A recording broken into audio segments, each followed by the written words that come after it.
Welcome to Not Work, Myth, and Storytelling. This is the show where ancestral wisdom meets the modern imagination. I'm your host and lead storyteller, Marisa Gowdy. I'm a myth worker, a story healer, and a writing coach. I'm the author of The Sovereignty Knot, A Woman's Way to Freedom, Power, Love, and Magic, and the founder of the Writer's Knot and Author's Knot communities. On Not Work, we explore the mythology and folklore of Ireland and beyond.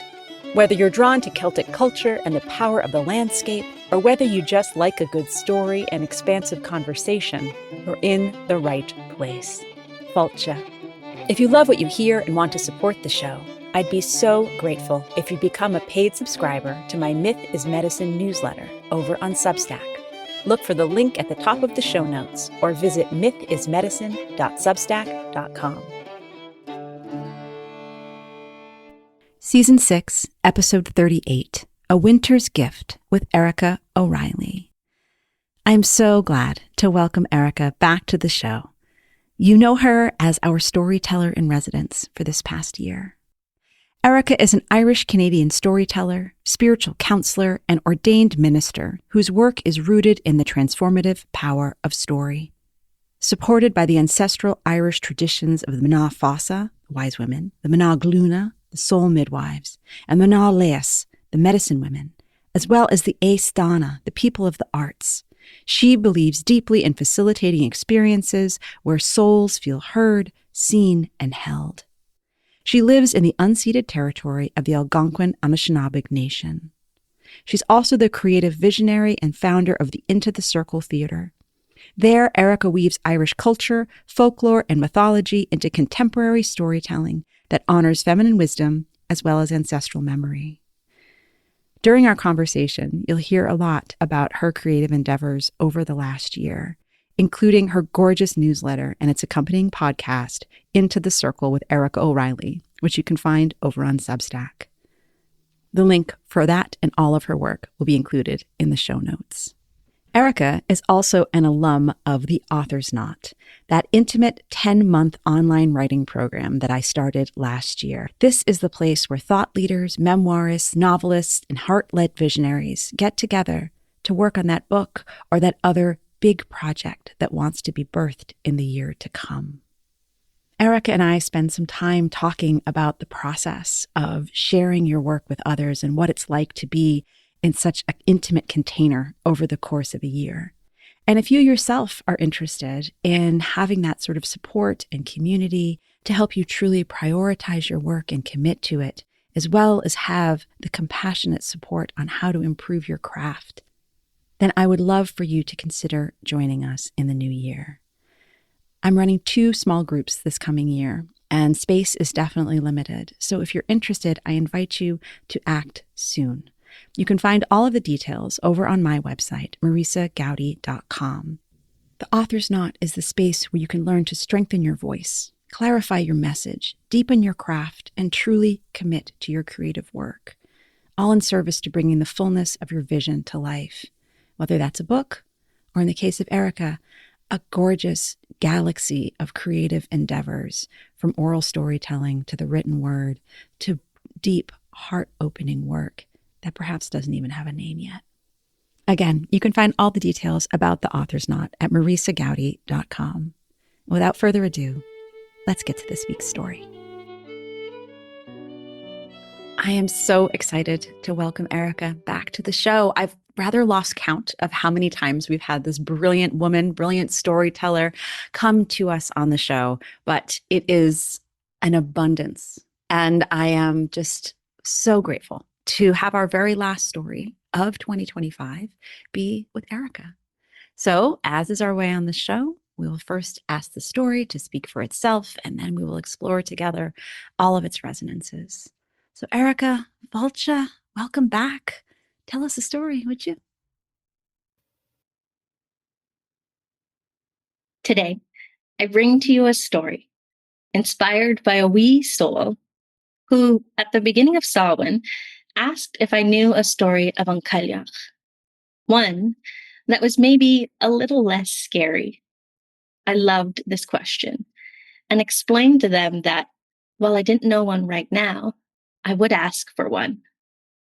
I then placed our question into the hands of the sacredly held otherworld, trusting that if it was meant to be so, one would land. At the same time, I am still human, so as days passed and I hadn't received anything yet, I did wonder, how might the presence of An Chailleach shift or change when interacting with the delicate nature of a young child? And then, one Saturday morning, not so long ago, as I swept my apartment, she gifted me this story in a series of images, reminding me that just as she imbues a mighty, fierce, and unwavering presence, one that can grip the landscape of Ireland kissed by the coattails of her cold winter winds, she is also a grandmother spirit, one who can hold space for our tender human hearts, especially when times may feel too heavy or too dark.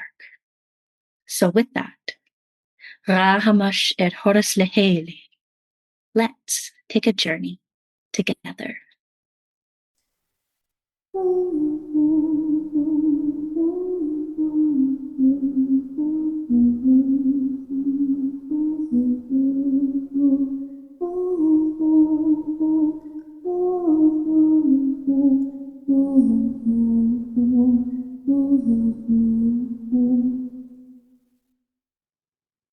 Lately, sleep had been hard to come by for the little boy. He had grown so used to his mother's voice singing him into the dream time that without her, his nights felt restless. For you see, the little boy and his mother shared a special connection, both viewing the magic of the world through wonder-filled eyes. And they needn't look much further than their front door. For living amongst the majestic hills in the kingdom of Kerry meant the mysticism of Erin was felt all around.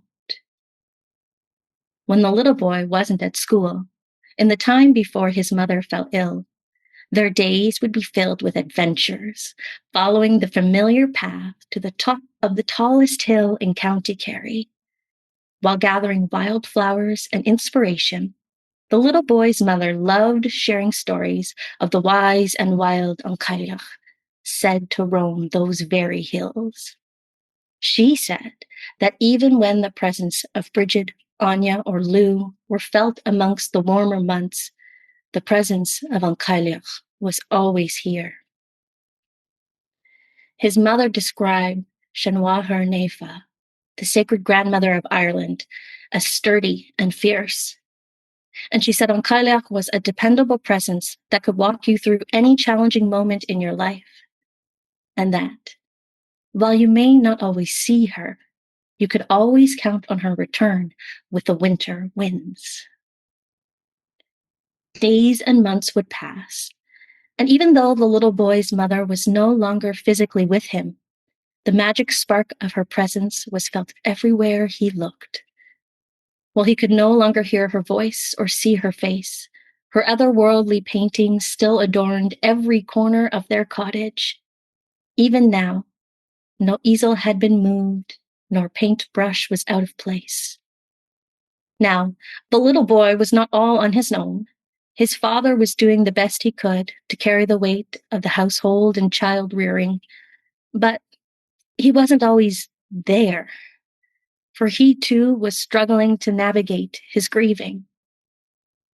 Yet, as December circled round once more, and the first Christmas without his mother drew closer, the little boy began to worry as not a single snowflake had fallen. Where was An Chailleach, he wondered.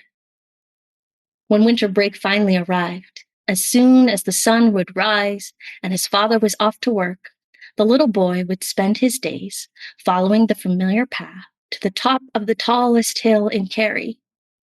He walked and he prayed, hoping to find An Chailleach, because this time of year wasn't the same without his mother, and that maybe finding the dream time on these long, dark December nights would be easier while tucked beneath blankets of winter snow.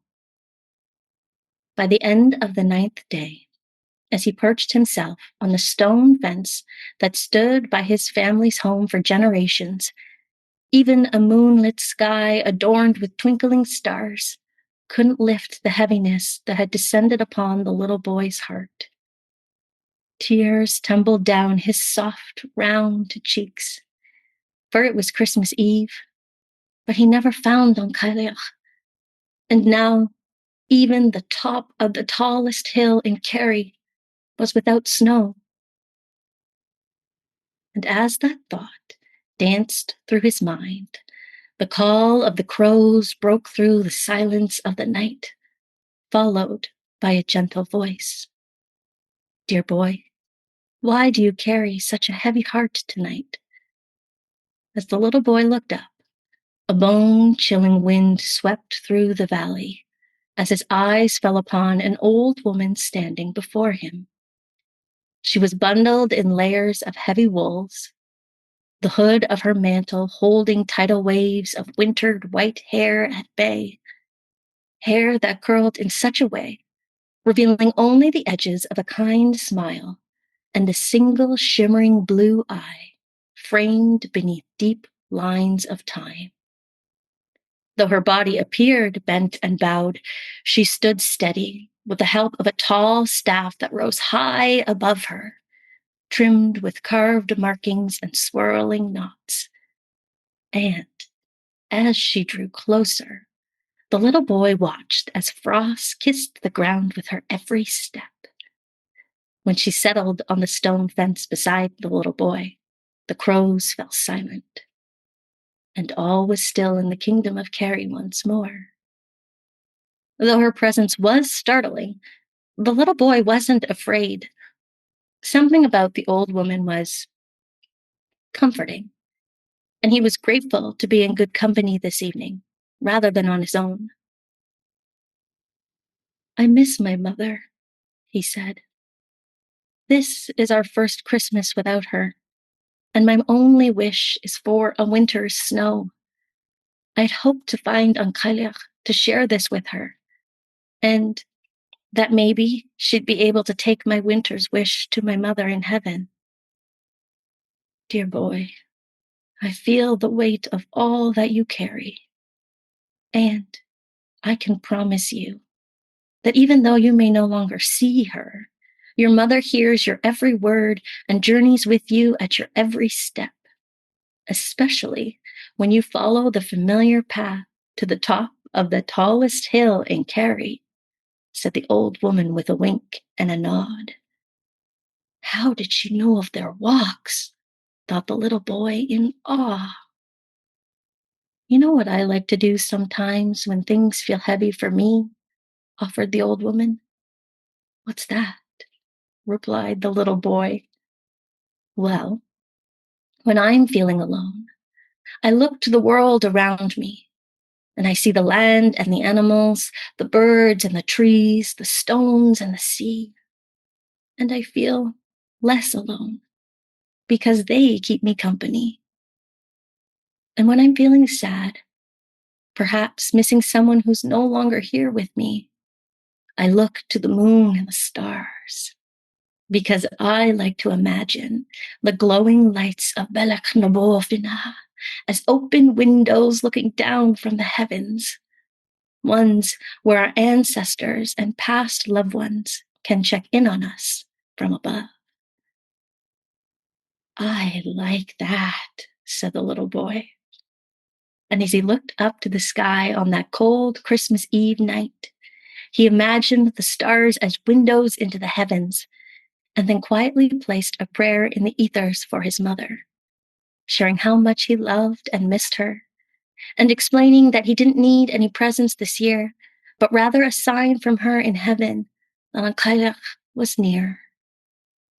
In this quiet moment of reverence, the little boy hadn't noticed the old woman tapping her tall wooden staff 3 times on his family's stone fence before disappearing into the night. When the little boy went to thank the old woman, he noticed she was nowhere to be found. But it had started to snow. A giant smile filled the little boy's face. He twirled in delight with his arms outstretched, for his mother had heard his prayers. With a heart so filled with joy, the little boy ran as fast as his legs could carry him, every step leaving an imprint in the fresh fallen snow, deeper than the one before.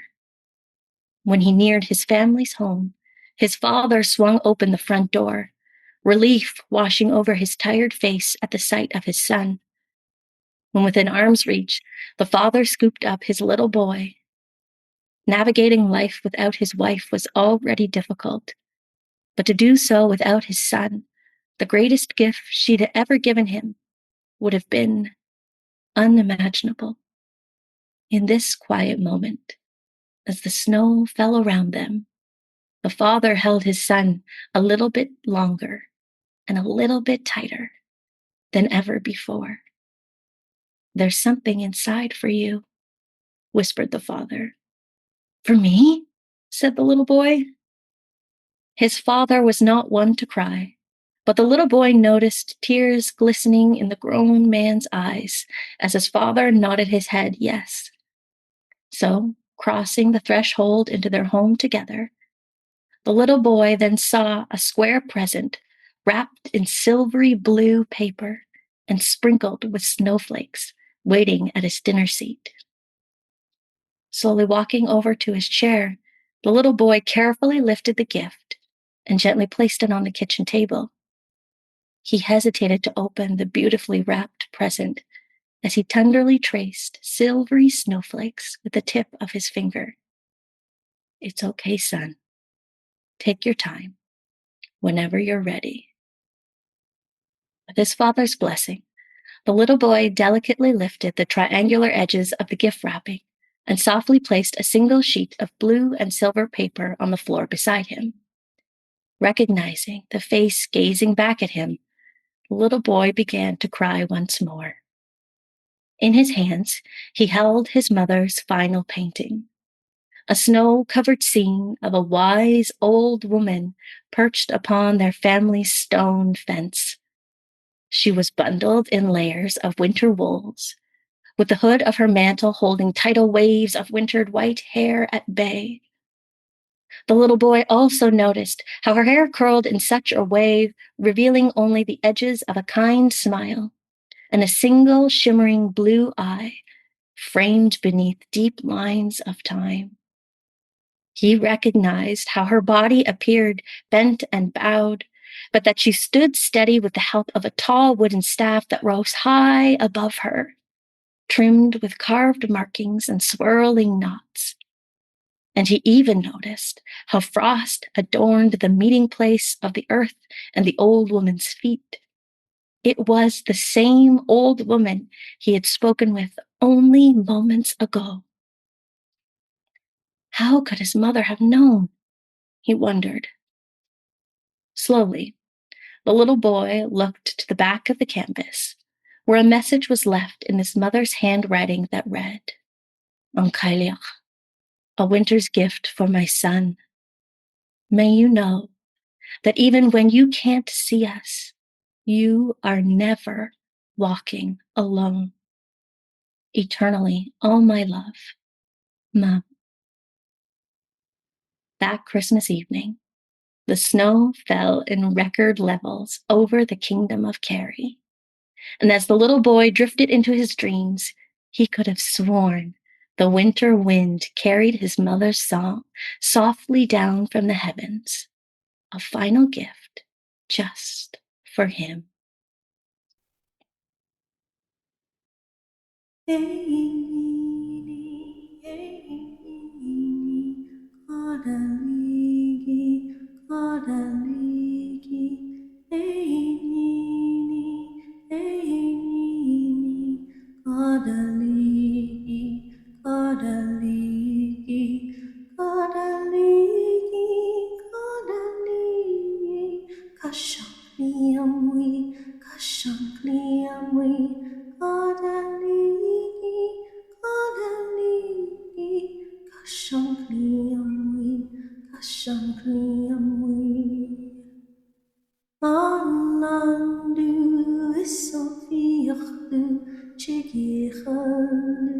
Chailleach an Chailleach is sunbriachan Chailleach Galaligi Kashan Gliamwi Galaligi Kashan Gliamwi Spiriog Sanishog Chigiechalu Androlin Issamsmolin Chigiechalu Galaligi Kashankliamwi Galaligi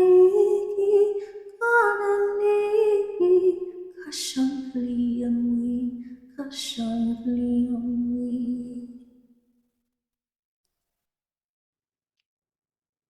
Shodzaru Argusha, a foil that brings us to the end of our journey for now. Oh, there's that phrase, a story is an instant classic. And that's something of a modern marketing term. But what I think it really means at its core is the way that what this story does is weaves together images and ideas and yearning and pain that feels at once so familiar and then offers it to us through a slightly different prism.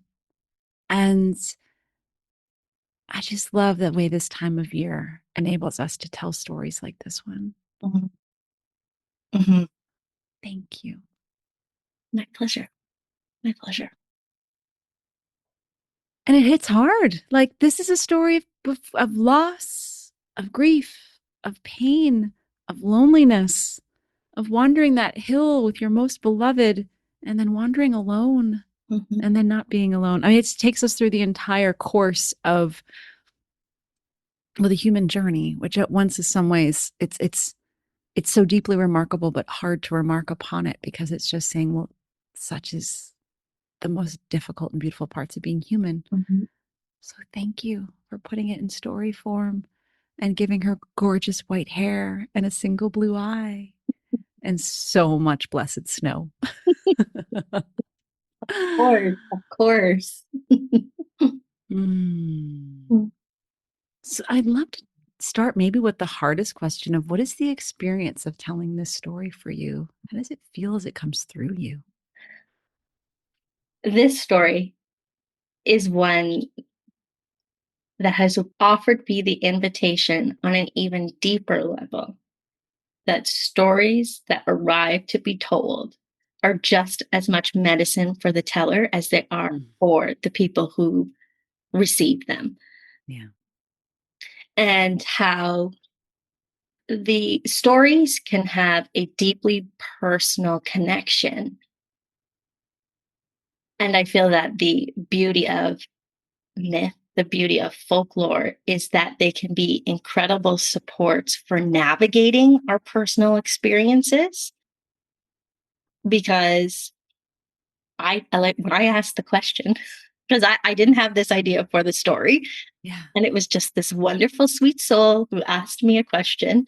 Like I said, and I was like, that's a really good question. I would love to know that story. That, that many of the stories that I tell of her, she's that rooted, unwavering, sturdy presence, that wise grandmother that keeps the family, keeps the young ones in line. But at the same time, there was something about an image of how would she connect with a young, tender soul. And just holding that question. And then one day the story literally just arriving in images and going, oh, this is what this story is about. And knowing how deeply it's connected to my own story of having lost my mother and how challenging that first Christmas truly was. And with time and a few more years under my belt, so to speak, or a few more roads having walked, I can receive stories like this as the gift that they are. Yeah. and just trust that not only is it being called into the world, but it also has something for me in the moment. And you've heard this story before. I'd shared it in our community, and there were those moments where the personal came flooding forward, and you could hear it in my voice. Mm-hmm. And that's not to say that it isn't here on like a share like today. Yeah. Our emotions show up in unpredictable ways, especially when navigating grief. Mm-hmm. So I feel this story in particular has not only brought me back to the story as medicine for the teller, Mm-hmm. but also reminding me of how grace and grief can be so closely intertwined, and how a time of year like December can be the beauty and the heaviness, but that there's still magic. And if we're open to feeling support, it is there. It's there. Yes. Because I think there's no other time of year where it's so clear that this has come before, right? I think just secularly and just culturally at this point, we're so aware of the rituals that surround Christmas time, the solstice, Hanukkah, whatever we're celebrating. Like, we're so aware of the sense of it's coming round again, right? And being greeted again, which of course we know as cyclical beings that it's always true. But then that just makes it so much more real, the way in which the presence of an absence of she who was supposed to be here at the table, because of course you and I always sit together as motherless daughters, as well-loved daughters who still are well-loved and still feel that, and are also always so aware of the absence of them. And it's at this time of year where we are called to be most joyful and most brave at the same time, because especially when it gets passed on to those who were not accustomed to having to hold space for the revelries, or be the one who was the sort of the cauldron from which the Christmas plenty sprung forth. Mm-hmm. And that's something I know I'm deeply aware of right now, but it's in the boy's father. It's in the Cailleach herself. Like, he has, the little boy had support coming from both sides of the veil. Mm-hmm. And it took them all in order to conjure up mother love. Mm-hmm. Mm-hmm. Yeah. And something else you say in there too is the way in which life makes us ready to receive a story when it wants to find us. Isn't that an impossible, wonderful gift? Thank you. Absolutely. It's now who I am today. I am so grateful for how I intuit or how I receive stories, because I know it's not necessarily quote the norm, but genuinely seeing the other world through my otherworldly eye, that place of wisdom, that inner sight. And sometimes they show up when you're sweeping your kitchen floor and you're not ready for it. You're not sitting in meditation expecting for it to land, prepared for the emotions that might come through with it. But in being in those moments where on a soul level, there's an attunement that the body and soul know that it's okay or prepared to receive, and then they land. And I knew that with this story in particular, it landed in such a way, and I was like, I have to write the images down so I don't lose the story. And I think it solidified for me that it's not always a writing and storytelling isn't a predominantly cerebral, like logical process. It is very intuitive. Yeah. And it landed when I wrote it out. I was like, oh, I could feel it in my body. But then when my partner came home and I said, the story arrived, and I started to talk through it with him, that's when it opened my heart. And then the grief started to move, and I went, oh, okay. Yeah. Okay. And I view it as that is part of my own journey in surrendering and leaning into trusting my own gifts and how I navigate the world, even though it might not seem like the norm in my core family, or I go to circles of women who intuit and move through the world similarly, to feel less alone in a process that sometimes can be like, what? Yeah. Well, I love that you mentioned that because it seems it's so perfect. So we're just wrapping up our year of the Author's Knot community, which is where you mentioned you had shared this story with us a few weeks ago. And it was such a joy to receive it. And I might have even been the same evening, another member asked about everybody's process in terms of how, just because it's always like, how are we coming back to showing up to the world, to the world as a writer, but to our own work. And it was it was a kind of a beautiful ending question for us after having spent 10 months together. And the group had a spectrum of answers all across the path. But what I'm so aware of right now is you just named for us at least 4, if not more, steps in terms of how to make yourself ready and court and then record a story. From getting that initial question from the little one who was kind of the catalyst and the spark, and then walking around with it for a while. And then of course, a story that Cailleach came through while you were sweeping the floor. I mean, you were engaging your witch's broom. And I mean, even as you named in this story, like, she's the hill walker, right? Like we set the crone beside the fire, tending the hearth sort of thing. And I think there's something to be said for that, especially in terms of what we understand of human aging. But the Cailleach herself, like, she was on the move. She would have the broom in hand. And then as you named that you sat down and the words started to flow, you were recording the images, doing that work that probably looked the most like you were a writer. Mm-hmm. But then it was only that first chance to share with your partner where it's like, hey, I started to write this thing and, oh, this is what this really means. Mm-hmm. Oh, and then I'm sure you went back to another round of crafting and really being with it.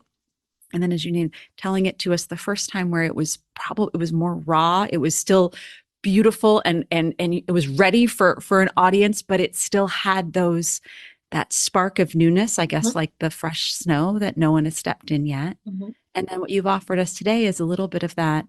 Maybe it's the shoveled path that says, hey, we have all of this here, but I know which way I'm walking because I've done this before. Will you come with me? Mm-hmm. Mm-hmm. Wow.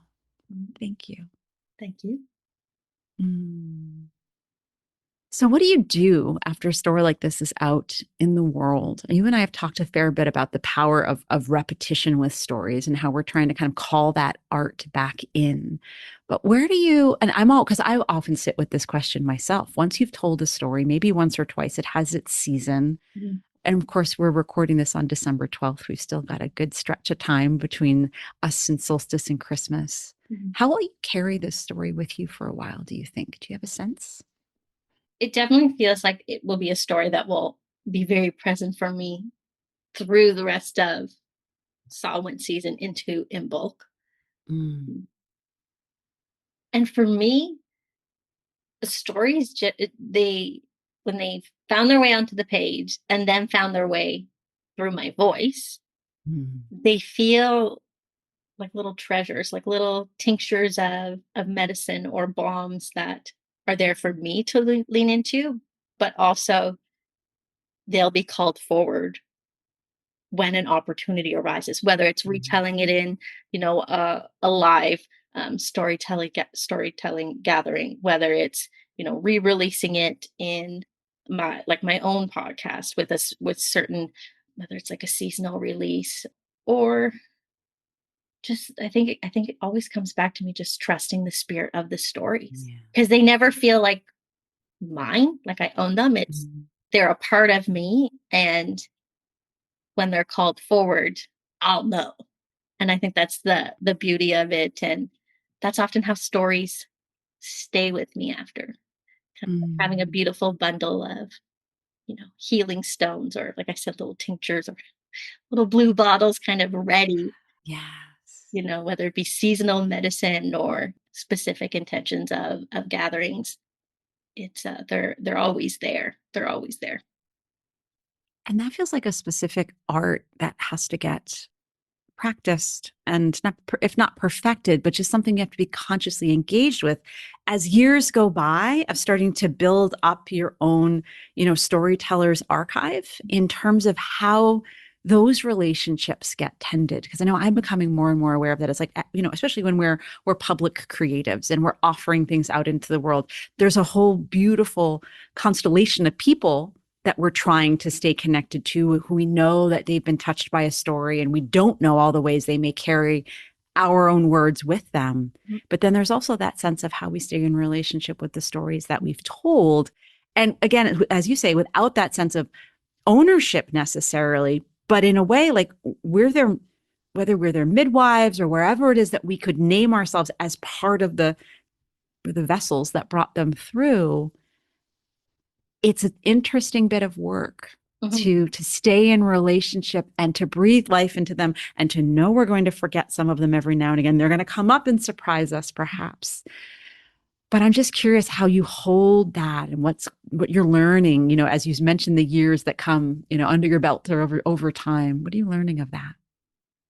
When you use the word relationship, that resonates on like a Mm, physical core level of it's very much in reflection of how at least I move through the human experience of dancing between ordinary physical reality and the realm of spirit, where I found myself saying the stories are always in the wings.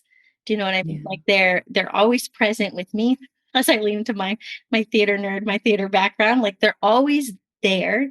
Some of them are present and they haven't landed on the page yet. Maybe it's Mm, because there's a particular season in nature that will help it land more softly. mm, And then there's ones such as this story that feels very much resonance to having relationship to winter in particular. So maybe she'll mm, come in and out in different ways in winter seasons to come in the future.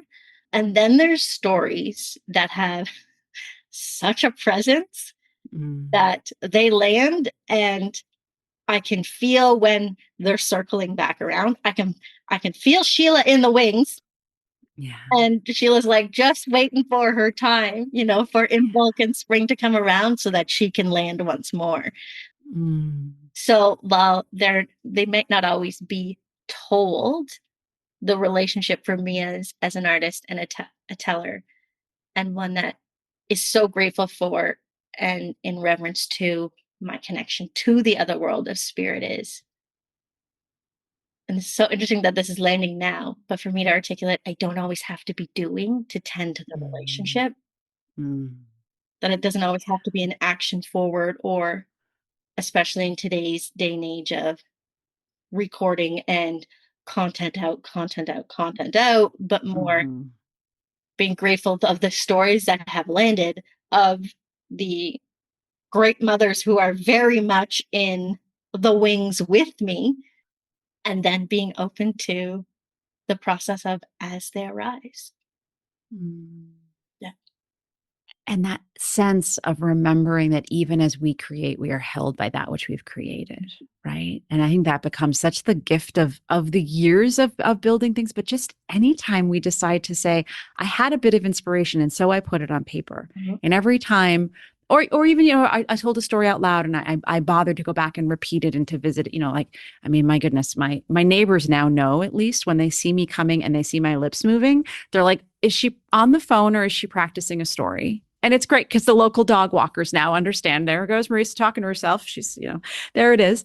But we create a container for ourselves even as we put words down, right? And they start to hold us and it becomes this sort of gorgeous relationship. And I think it is both with the, if it's sentence after sentence and page after page and chapter after chapter, say if you're writing a book, but it's also in terms of as we write characters into being, especially those with mythic roots, like as you give the Cailleach her specific look in this story, her specific way of her one eye, one single blue gazing eye and her staff.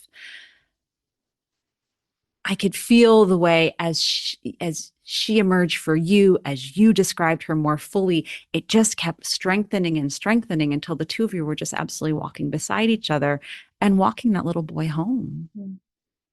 Mm-hmm. Mm, Yeah. The An Chailleach for me is one, I think about it now. She wasn't the first story I heard.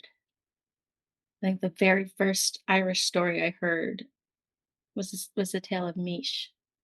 mm, Again, very much in alignment with when shortly after my mom passed, probably within a couple of weeks, I found a telling online of her story.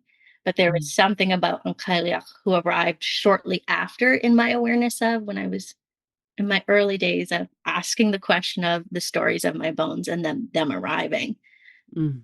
When she arrived, it was very much that sturdy presence of when you're in those early days, weeks, months, years of grief, and how that can it can just it overwhelms the body and spirit in different ways for different people. But for me, she became that those steady bones for me to lean into, that I could navigate through my grief and then have beautiful stories of her arrive in different ways. So it is telling when I was like, how do I now put words to what I feel or what I see? Mhm. That sometimes is the challenging part for me.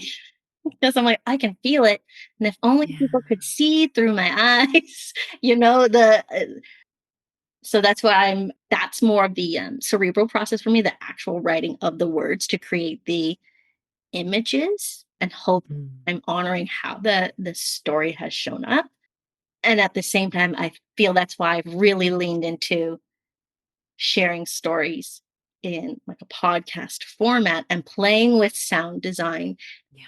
to really allow the story to hold, envelop, immerse someone into it so then they can have their own experience to attuning to An Chailleach or the little boy.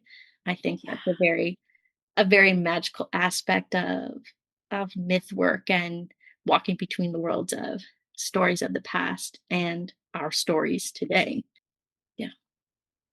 Well, you've mentioned your podcast briefly, and we did, of course, net mention at the top of the show. But why don't you just talk about with us a little more about sort of your creative development over this last year has really been so. I mean, you've been such a fascinating combination to me as getting a chance to watch you work, right? Because Uh-huh. you are a performer, you're an oral storyteller who puts together these gorgeous, elaborate shows of yourself telling these tales, and also you've been showing up on the page. I mean, it's that devotion of the newsletter writer, of the Substacker, who's showing up and saying, here, I have this for you. Mhm. And yet, most recently, you've kind of been emerging yourself as your own podcaster and offering these stories in a form that feels so divinely inevitable. And yet, obviously, it was just time for this idea to come. In terms of even just looking back, because Authors Not started in February. So in 10 months, there has been such a shift within me Mm, in the sense of feeling more deeply rooted in my body, in my mm, spirit, in my dawn, my soul purpose, but that it has been a process. And maybe part of the thing is I've never really thought of Substack as newsletters.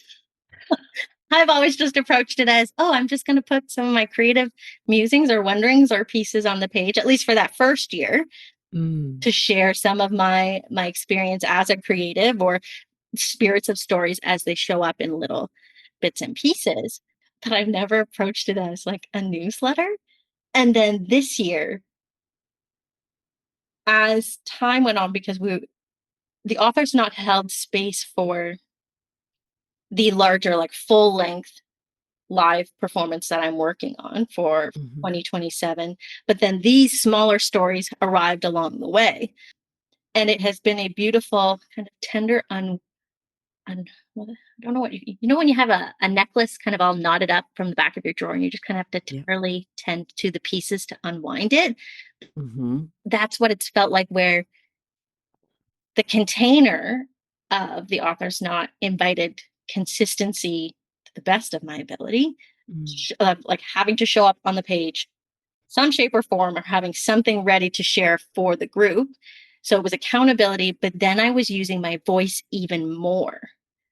And that Mm. was a key point for me, especially as an oral storyteller, is being able to show up. Maybe some pieces were polished, maybe some pieces were very raw, but trusting that relationship with the story as well as my own voice was key. Mm. And as that shifted, And I remember you and I having a conversation where early on in Substack, when I realized you could include like the voiceover to follow Mm, the piece, I've been recording my voice since the very beginning because it felt very important to me that it be my voice, that if somebody wanted to hear it, that it mhm, not be a computer generated voice, it be the voice of the teller who's writing the piece in front of you, or that you're experiencing.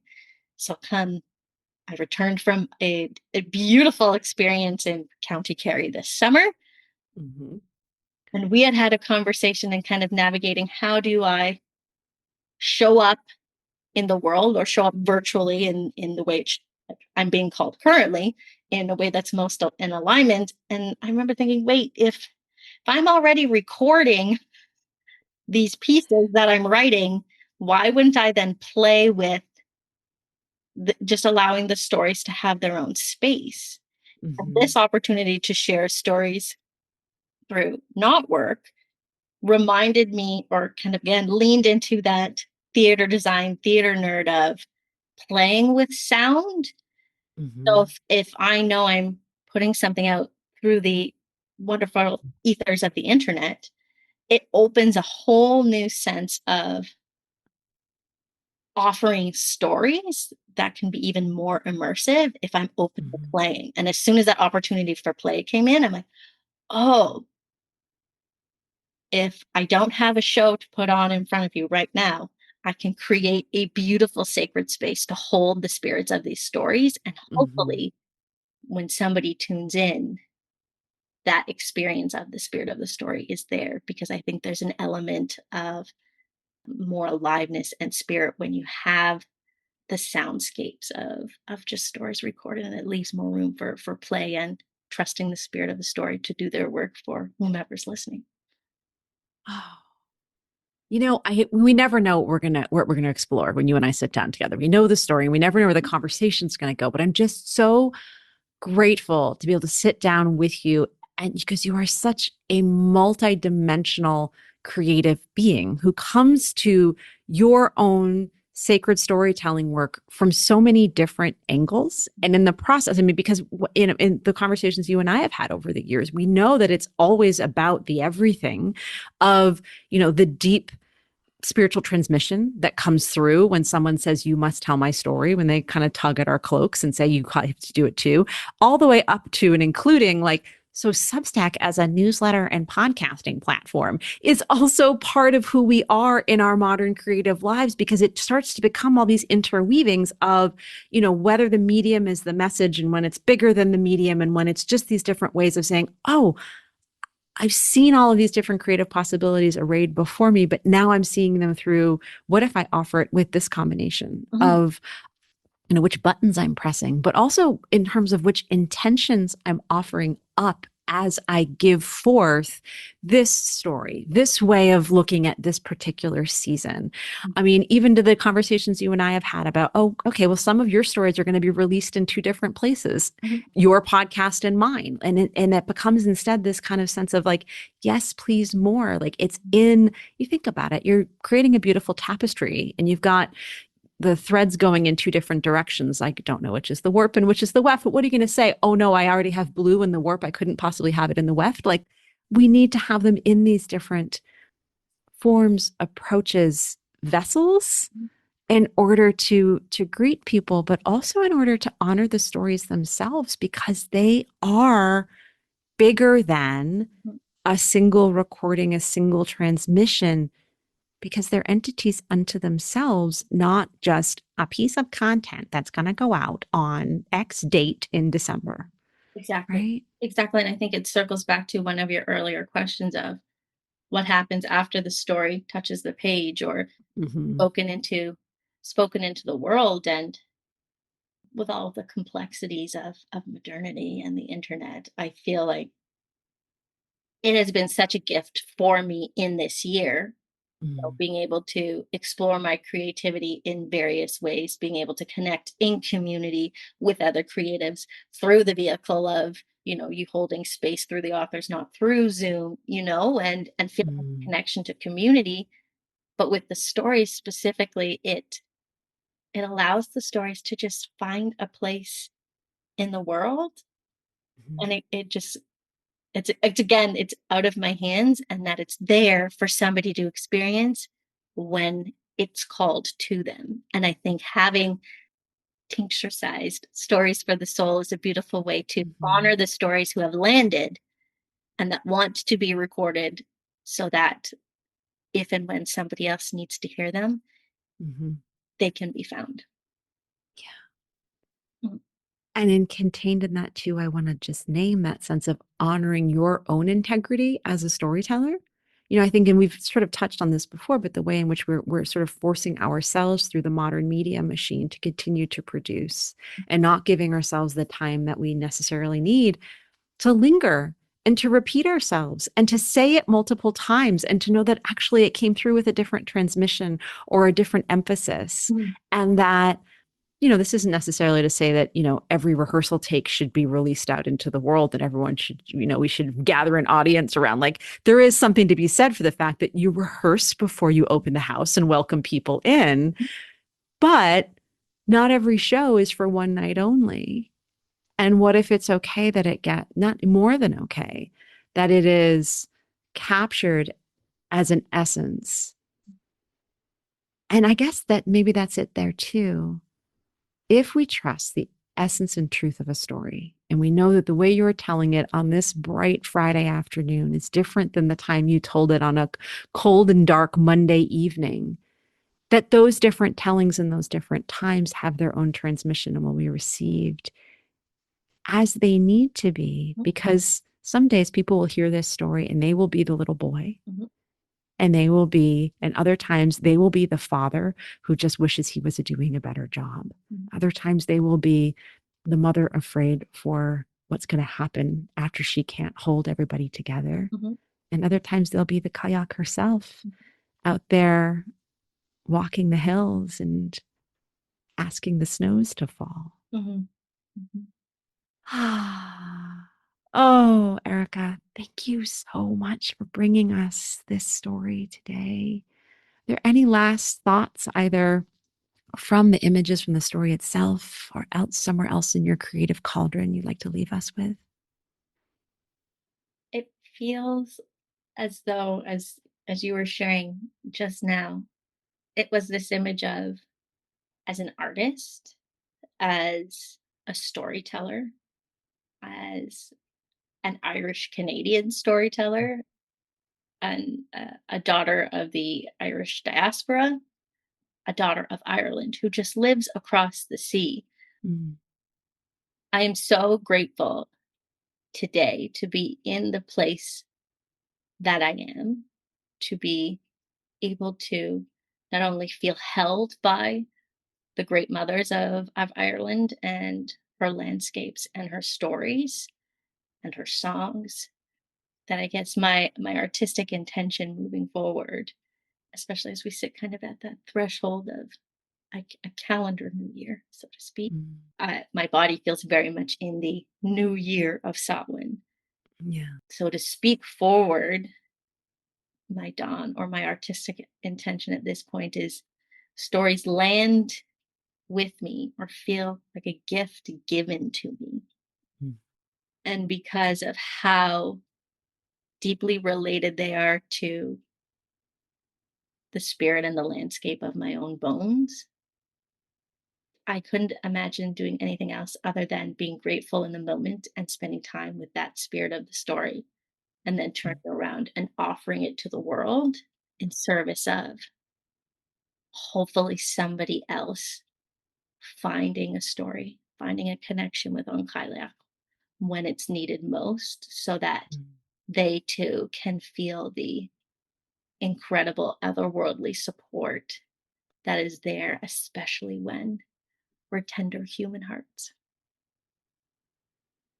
Oh, thank you for that blessing on the why we write as individuals and as members of this great collective. We need these stories from all the angles to receive them, to give them, to weave them, to receive them again, to give them again. It all just keeps just circling round and round. So, Well, it's such an honor and a pleasure to close this year with you. We will be bringing back Not Work next week with one last 2025 episode, actually in just a few days after you'll be hearing this, because this is, I think, a tradition both Erica and I have come to love, is the idea of welcoming in what's often known as the 12 days of Christmas, or perhaps the 12 days of solstice, because in some of the traditions, they begin on Christmas Day and reach through to the Epiphany. But if you start a 12-day practice on the solstice, it leads you right through to January 1st. And next week, or actually, I guess on the 21st, I will release an episode just kind of inviting everybody to be in what I've come to call the 12 rays of solstice, to kind of collect a set of omens and portents and possibilities for the new year. So I think Erica will be sharing her own as well. So we could all play in that space of new year possibility. Because right now, Erica, you are holding, as you said, you are in a new year place already with the coming of Samhain. And I think all of us come to these practices in different ways, in different places, depending on how deep is the Samhain into the soul? You know, are we already feeling the winter of things? I know for myself, I can speak for myself to say, goodness gracious, October 31st, November 1st, that feels like a long time ago. And it feels like it's been a bit of a, less of a new and more of a long, you know, rather than a new day dawning. I know I've been feeling that sense of wearing the gray cloak. Mm-hmm. And sometimes it's heavy on the shoulders, and sometimes it's just the nature of the clouds in the sky. But I know I'm looking forward to a December 21st shaft of light through Newgrange. Mm-hmm. But Erica, you are a shaft of light in so many ways. So thank you for being with us today and so many days throughout this year of storytelling. This is far from goodbye. We'll just see what story you come and tell next. Sounds wonderful. Thank you so much. Mná Leigheas. Mná Leigheas. Thank you.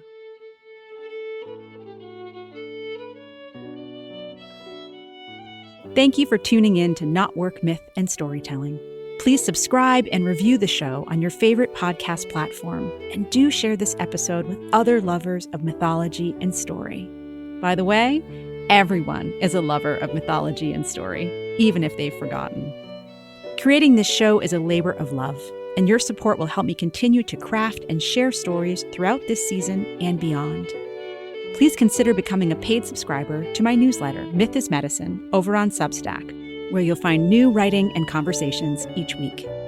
You can find out more about my writing, my book, our online writing communities, as well as how to work with me as a writing coach at marisagowdy.com. Gratefully, I live, write, work, and record this podcast on the ancestral lands of the Munsee Lenape tribe, whose name means original people.